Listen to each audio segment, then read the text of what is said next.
Welcome back to our Leaders in Customer Loyalty series, the Brand Stories Edition. It's great to have you with us every Thursday. Today, we are going to continue to focus on fast casual. The fast casual dining world is full of bold concepts, big flavors, and brands fighting for attention in a very crowded space. Smaller regional brands don't win by being louder, they win by being weirder, bolder, and unmistakably themselves. The uniqueness is what sparks emotional loyalty and makes guests choose you over the perfectly average chain down the street. Personality does matter. Being irreverent, colorful, or maybe just a little unexpected can turn a one-time visit into a loyal habit.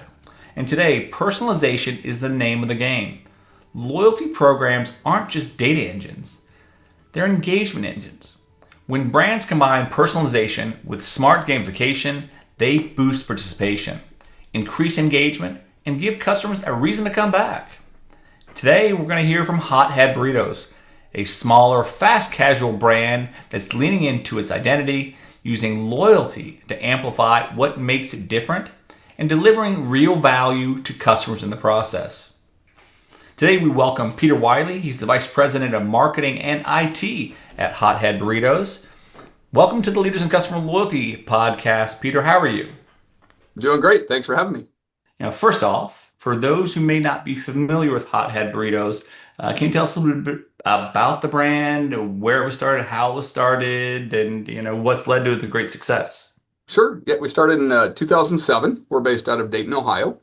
My brother Ray started it after being a longtime Subway franchisee, or I'm probably 26 years, I believe. Hothead is now approaching, we hit our 20th anniversary here in about a year and a half, so we're excited about that. We got 86 locations, and I believe we're in 9 states currently. So. Oh, that's awesome. Okay. Love to learn a little bit more about you, your role at Head Burritos, kind of what you do, how you do it. That'd be great to know as well.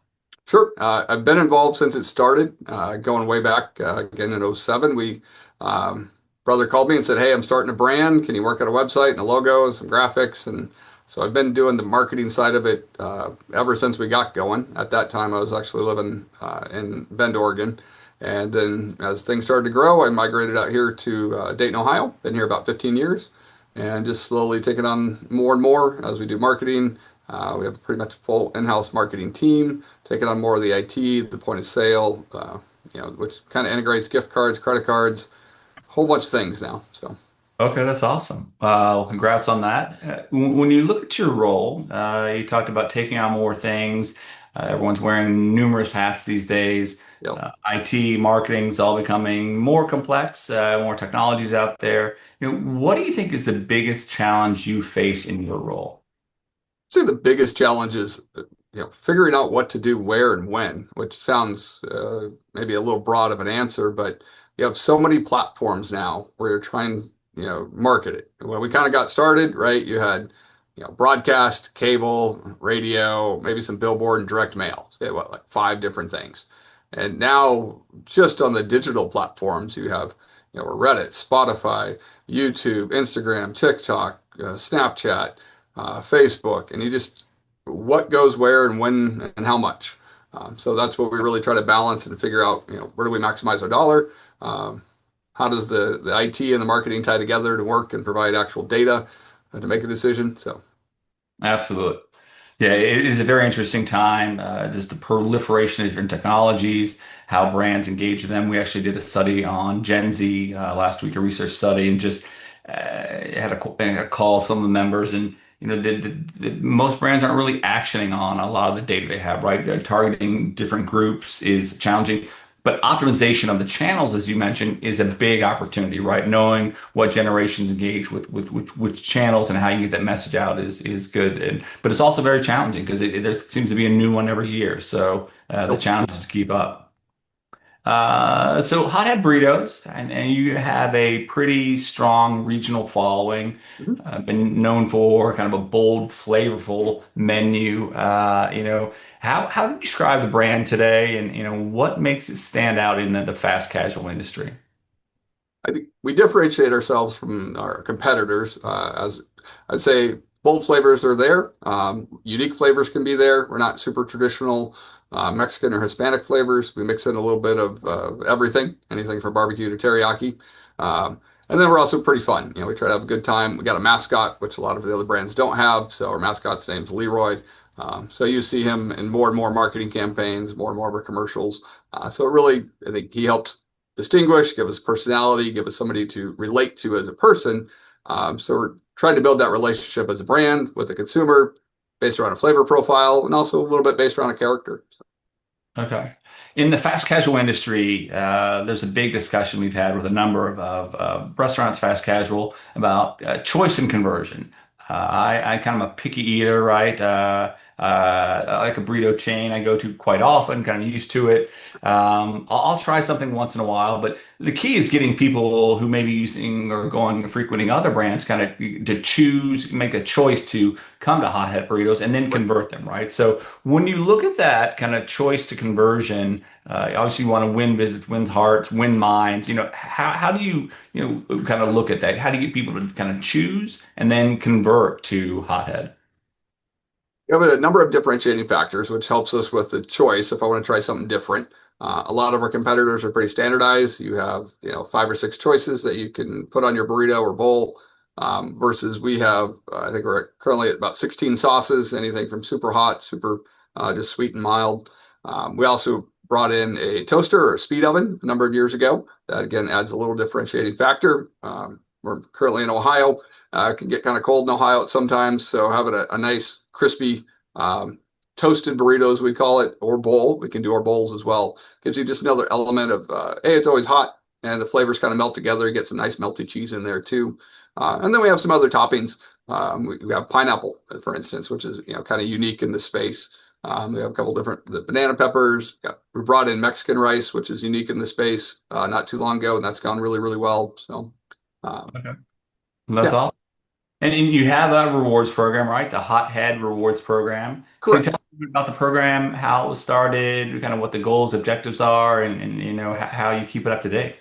Yeah, going way back, coming from Subway days, it was stickers, right? It was a card, and you got a sticker for a burrito or entree that you purchased.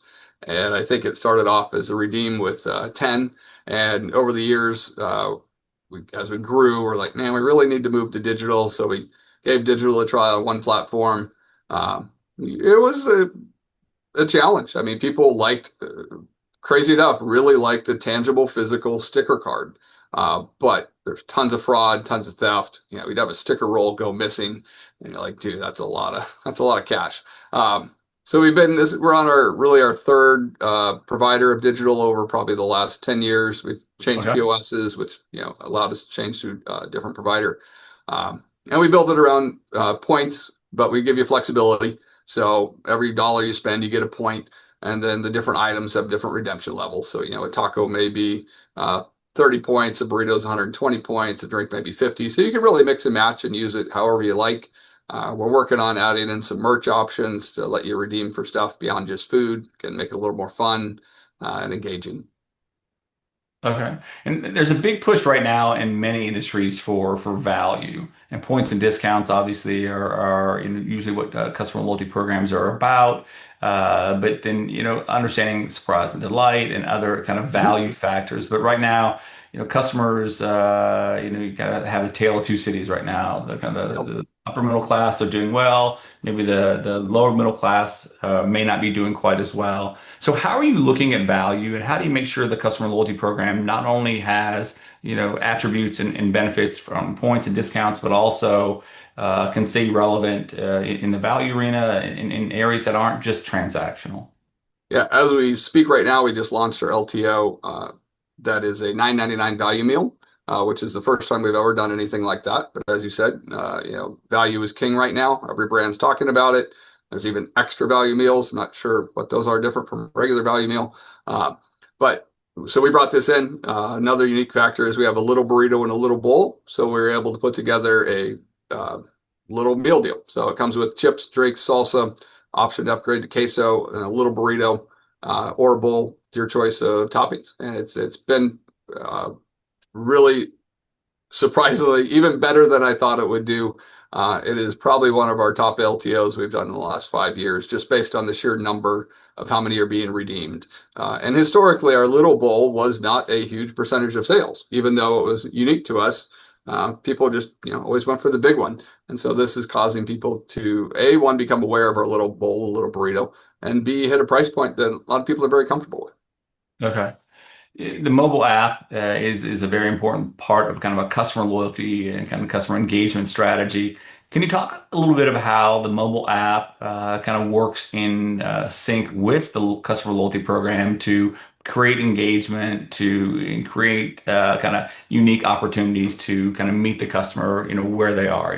How do the two of them work together in a synergistic manner? Sure. Our mobile app is provided by our loyalty platform. So it's integrated, and we just simply drop in a mobile ordering tab, if you will. So the tab, you got a couple different tabs in the app, and we definitely see. So A, it works with single sign-on. So if you sign into the app, you're immediately signed into online ordering, and a majority of our online ordering is driven through our app. We just see continued increase in use. So we know we drive new customers in, we drive them to the app. We're driving more and more offers, to rewards members only, which drives up the online ordering percentage. So we see that as a good thing. We've taken our rewards participation from about 19 to 24%, and a lot of that is through online ordering. And we've been doing for probably 2 years now online ordering specific targeted campaigns at loyalty members. And then we work in other things as well that might be some in store and online. But so they play very nicely together with our point of sale, with the loyalty, and with the online ordering. Okay, when you look at measuring the efficacy of the customer loyalty program, it's a big discussion point with our members, making sure that they have the right metrics, the right signals, and they can understand them. When you look at metrics, what metrics or signals are important to you in that regard? The biggest one we look at is frequency. If I have somebody in the platform, I want to get them back. How can I get them back? If you're coming in once a month, what can I do to entice you to come in, one more time? And that might be one more time this month, and maybe you come in twice in 3 months instead of one time, or come in two times in a month instead of once. And so we gear our campaigns towards that. Again, we run an online ordering campaign that says if you order, you get a bounce back for use within the next 7 days. For targeting, enticing you, we know you order queso, it's our number one seller. We're going to say, hey man, you've been in once this month. Why don't you come back in one more time? We'll give you free queso on your burrito or bowl. And we find that works well, and we're getting better at it, and getting better at building campaigns, and getting better at verbiage and even graphics and things, just to make it more appealing to participate. One thing we've also done recently was we added games. So we work with a third-party game platform, but we put it in the app. And when we did that, we saw just a huge spike in time in the app, time on brand, which then gives you more opportunity to order online. So those two things work together really well. So. Yeah, gamification, another hot topic within the customer loyalty arena. How are you leveraging that? Is it swipe to win? Is it sweepstakes? Is it ways to potentially get zero-party data to create more actionability? So with our gaming platform, it can be done on the web, it can be done on the app too. So it's agnostic. And our goal is to get time on use. We do rewards. So if you participate, play the game every day for 30 days or something like that, you get an entry for, say, free burritos for a year. It's really super flexible. And we can give away points. We can, if they're a rewards member, most of our contests we require, hey, become a rewards member, because that's where you're going to get your prize. It's a rewards member platform. So getting them together and kind of challenges, if you will, too. If you come in one more time this month, we'll give you X. Yeah. So some people call that gamification. So we actually have games you can play, and then we have kind of gamified campaigns. So Got it. And it's interesting too, gamification. A number of brands recently have kind of moved away from the whole game, calling them gamification, calling it game theory, just some of the kind of negative attributes it may have with a program, right? So it's just kind of an FYI. It's just interesting. It's kind of popped up just recently, like, we're not calling it gamification anymore. I'm like, okay, what all do you call right, it? you Yes. call it enticement.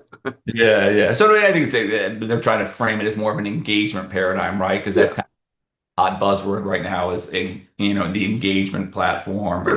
and yeah, so just an interesting side note. Well, when you look at kind of your brand, emotional loyalty, you have big flavors, right? It's kind of a avant-garde environment when you go in, kind of different, right? What does emotional loyalty mean to you and your your brand and the audience? Guess I would lean towards it's more of a passion. Like, are you passionate about the food? You passionate about the flavors? Do we as a brand create an environment where you feel we're passionate about the brand? And I think we're getting better at it, right? That wasn't necessarily something we were great at. We had fans who were passionate, loved the flavors, hardcore, didn't want to go anywhere else, loved the sauces, and we're learning to embrace that and really become a part of it. I think our mascot is also helping us do that a lot because we can have some fun with them. The mascots, you can get pictures taken with them and stuff like that. So it builds that relationship, it builds that passion and enthusiasm. And when you pair that with the flavors that you can get that you can't get anywhere else, I think it really builds a following that we can continue to grow. What's the next big thing in customer loyalty, customer experience in for Hothead? And we're trying to get better at the foundations. Or, I don't have a magic crystal ball that I'm saying here's the next big thing. It'll probably be mixing the gaming in a little bit more, where you play a game and you get X in your rewards platform. Uh, I also see working in some more of the AI, a little bit more personalization. So maybe instead of just sending out a personalized email, maybe we can send out a personalized video, a la, kind of how you can do with Cameo or something like that. So Yeah, we're yeah. looking for fun things to just make it more fun and more engaging. People like to do things that bring them joy. Okay, excellent. When you look at the customer loyalty program in general, what are you most proud of in regard to the customer loyalty efforts at Hothead Burritos? I think we've really gotten the proven the ROI to a certain extent. It is tough to do. I was having a conversation with somebody else that how do you justify the spend on loyalty?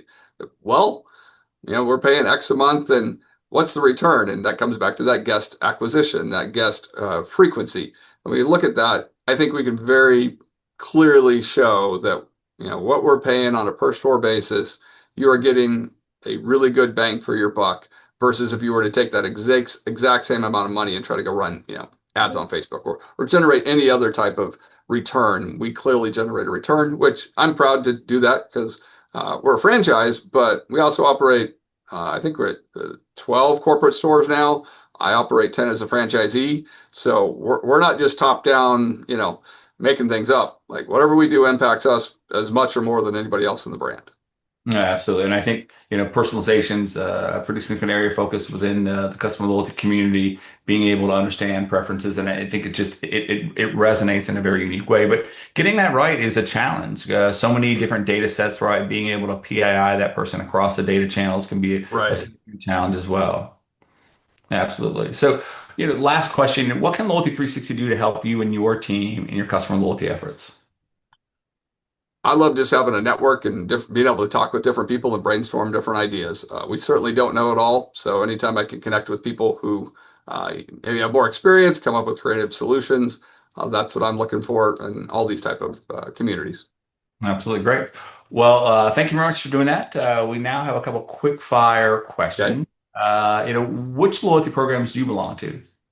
Um, I currently have Tropical Smoothie on my phone and Jersey Mike's. I kind of wanted to There see you go. what they do. My wife's a big Tropical Smoothie fan, so that comes in handy. Uh, Jersey Mike's obviously blowing up, so I like to follow, see what they're doing. What brand, other than, Hothead Breeders, are you most loyal to and why? Man, I'm not a very good consumer. I cook a lot. So man, where do I go on a frequency basis? Um, I guess if I run out and grab a snack, Jersey Mike's is near my office, so I'm hitting there. I've also spent a lot of time at Wendy's. Okay, good. Is there a profession other than the one that you currently are involved in you may like to try at some point? I've done a lot of things over the years. Done a lot of graphic design, a lot of production. I really enjoy music, so even as a part-time hobby, I mix for a country band. I've been a sound guy for like 30 years, so I enjoy that a lot. So. Okay. What do you enjoy doing that you often don't get time to do? Um, Probably barbecue as much as I would like. Okay. The country band's a lot of fun. We do that about twice a month, so Okay. it's fun. It's a good time hanging out with people. And the last question, who inspired you to be the person that you are today?